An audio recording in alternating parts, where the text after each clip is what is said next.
since your freshman year, you've been in the starting lineup. It's kind of been your team, but now 4 seniors graduate.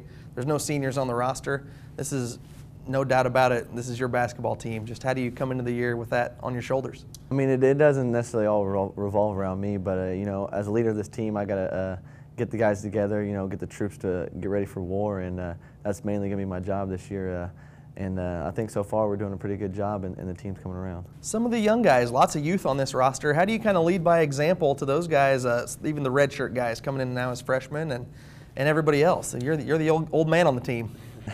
Well, the leading by example's got to be in practice, and I've done a fairly decent job at that. But it's always got to be better. And the harder I practice, during practices, makes them step up their game and work harder. So that's my main goal, really, to focus on right now in the next couple of weeks is working harder in practice and kind of setting the tone for the younger guys. As you kind of think through this, what projected starting lineup of this team, the 2-guard kind of seems wide open this year. Talk about just some of the options at the 2 and what those guys can do alongside you this year.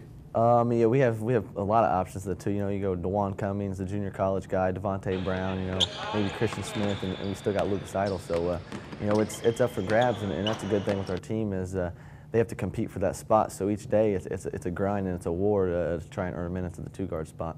What kind of potential does this team have this season? What kind of season do you think this team could put together? I mean, the potential, we're unlimited. We're young.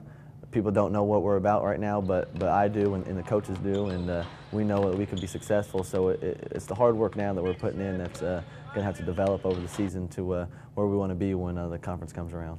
How about you health-wise? You feeling good? Oh, I feel great. Took some time off in the off-season to heal with my foot, and right now I feel good. Practice is doing well for me, and I'll be ready to go when the season starts. How great is it to be able to step foot on the floor in your hometown and play in front of the home crowd every night? Oh, it's an honor, and I take pride in it, and that's something you got to have. I love the people in Terre Haute. I love the community, and being able to represent them is the key for me. I know Coach Lansing, talking about that CBS poll that was just released of the top 50 point guards in the country, you check in at number 49. I know Coach thought that was a little low.